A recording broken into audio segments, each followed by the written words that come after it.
Hello everyone, this is Jeline Kerekeri from BS Ed Science 1. In this video, I will discuss about the lesson 3 of chapter 3 entitled the Information Processing Theory, or what we also call the IPT. But before we will proceed, let's have first our learning objectives.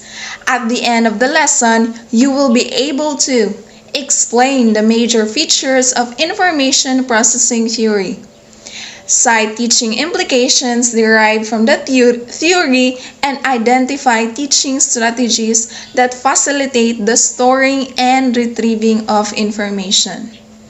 So now, let us begin. So I have a question. Have you ever wondered how you get the information and get in processed by your brain?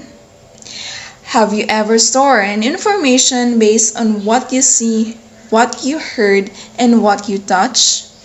So that will be answered later after the discussion. But for now, let us define what is the information processing theory, or IPT. So George Miller explained how the human mind processes, store, and retrieve the information. He said that our brain analyzes many pieces of information at the same time. And this IPT is a cognitive psychology theory that investigates the mental processes involved in acquiring of knowledge, storing of information, and also application or using of knowledge. So it focuses on the flow of information within a person's mind as it moves from one stage to the next. And according to this information processing theory, the human mind is viewed as a computer-like information processor. Events are made up of separate bits of information that are processed in stages such as encoding, storage, and retrieval. So IPT uses a computer model to describe human learning. So how do human learn was compared to computer? So just like the computer, information comes from in and gets processed and then gets stored and retrieved. So it's like our human mind, that how it works also is just the computer model provides as a decent summary in comparison for us to easily understand. So here are the basic components of the information processing theory, or IPT. Always remember that each component plays a very important role in the overall cognitive process. First component is the sensory memory. This stage is the state in which the stimuli sense, heard, seen, touch, smell, and taste are temporarily held in mere seconds for the information to be processed further. So sensory memory stores information that our minds receive through many senses, such as visual, smell, touch, and auditory information. So it is extremely short, that lasting barely half of a second. We all know that our sensory organs are constantly flooded with information, and the mind forgets, and most of this to save us from being overloaded. After all, we can pay attention in everything in the surroundings, so what is an important to our sensory memory is filtered away. So when sensory memory information engage and capture the mind's attention, it is transmitted into a short-term memory. Basically, it only sends what it seems important to the next stage. So as a result, the information the most likely to reach in our short-term memory often either interesting or familiar to us in a personal level. So some of example is the smell of baking bread, the feel of a wool sweater, the taste of an apple, a song that you heard, and a painting that you see. The second component is the short-term memory. Short-term memory acts as a temporary storage for information, holding it for about 15 to 20 seconds and limited to 5 to 9 bits of information at a time. Two strategies, maintenance rehearsal and elaborative rehearsal, help transfer information to long-term memory. Maintenance rehearsal involves repetition to keep information in short-term memory, like ABC or number songs for children. Elaborative rehearsal connects new information with existing knowledge in long-term memory, make it more meaningful. Techniques like organization and mnemonic devices, such as acronyms or visual imagery, aid in retaining and recalling information. Without rehearsal, information can be forgotten, emphasizing the importance of linking new information with what is already known. So, as a result, it can only process a certain number of pieces of information at a time, but of course, it varies from person to person. For instance, information that is already familiar to us typically requires less cognitive capacity and is therefore it's easier to process, so we also pay more attention to information. Some example of this is remembering a phone number, following directions, remembering a person's name, and lastly, playing games. The last but definitely not the least of the basic component is the long-term memory. Long-term memory serves as the repository for information transferred from short-term memory with unlimited capacity. It stores various types of information including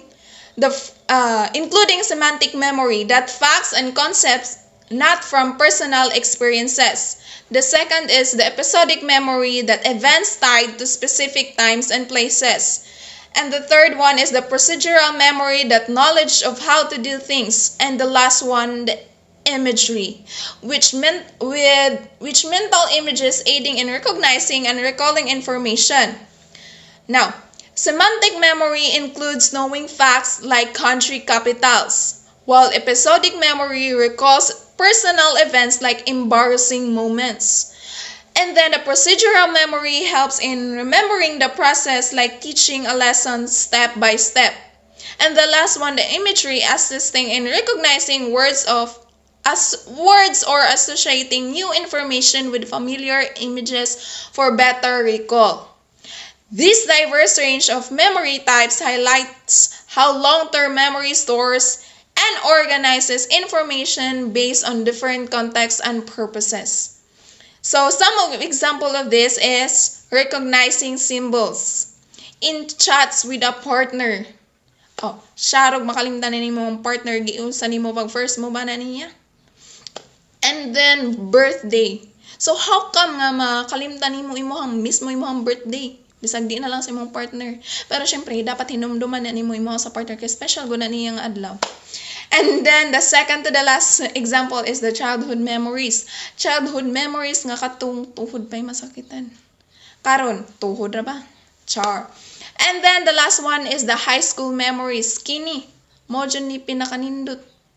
Kay, di lang ang mga memories nimo sa high school, di lang katong nagka-crush kasi mong classmate, di lang katong moadto mo kantin para lang makakita niya, di lang katong musigwi kag laing agianan kay aron makakita niya kay to siya speaker section.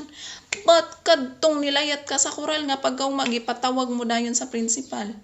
Or kadto bang namyamas mo, nangaligo mo kanan. Char. High school memories po na siya. So that's how the long-term memory works. So, any memories of you from the past nga hinumduman pa nimo karon or ma-recall pa nimo bisan og unsan to siya kadugayon nga bisag unsa pa tong mga tuiga mga 1990s pa to nya maka-recall ka taman karon, that's how we call the long-term memory. So, retrieving information from long-term memory involves accessing stored knowledge and transferring it to short-term memory for use. The quality of information storage significantly influences retrieval success. So the two main retrieval methods are recall and recognition. Recall involves retrieving information solely based on memory, either freely or with cues. Cued recall provides hints or clues to aid retrieval, memorying the encoding process. Meanwhile, the recognition involves choosing the correct answer from from provided options and reducing retrieval difficulty. So the primary and recency effects suggest that information presented at the beginning and end of an experiences is more easily remembered. This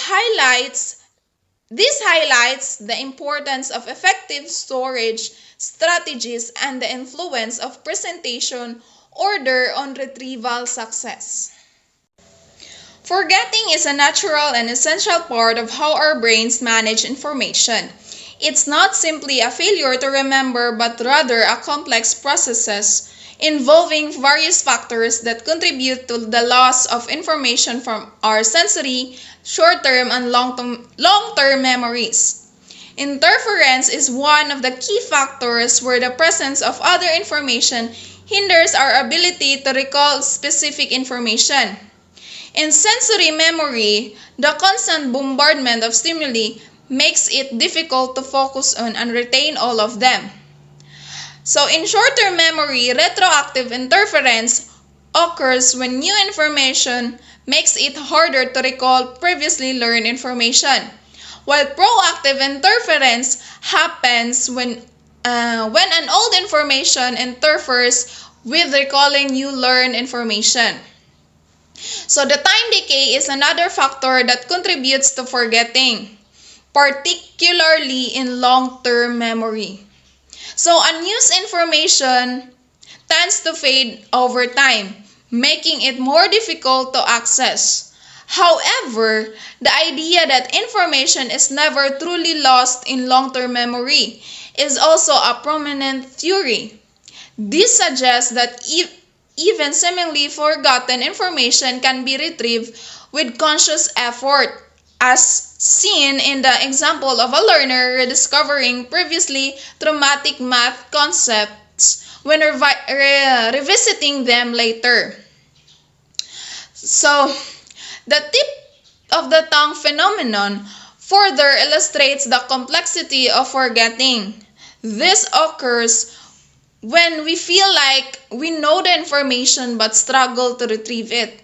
It suggests that the information is still present in our long-term memory but is temporarily inaccessible, highlighting the dynamic of nature of memory retrieval. Understanding forgetting is important for effective learning and memory strategies. By recognizing the role of interference and time decay, we can develop techniques to minimize their impact. Strategies like spaced repetition, elaborative rehearsal, and using mnemonic devices can help strengthen memory traces and make information more accessible for retrieval. Furthermore, acknowledging the potential for retrieval with conscious effort encourages us to revisit and review previously learned material even if it feels forgotten. So, ultimately, forgetting is not a sign of weakness, but a natural process that can be managed and even leveraged to enhance our learning and memory capabilities. The 10 recommendations presented, informed by information processing theory and the work of Woolfolk, Slavin, and Schunk, highlight the importance of active engagement, meaningful learning, and effective memory strategies in the classroom. This recommendation emphasize the need for teachers to capture and maintain students' attention, present information clearly and concisely, and help the students make connections between new information and their existing knowledge. By focusing on the processes of attention, encoding, retrieval, and memory, teachers can create a learning environment that facilitates understanding and recall, ultimately enhancing student learning. That's all for this lesson. This is Jeline Kerekeri from BS Ed Science 1. Thank you for listening. God bless.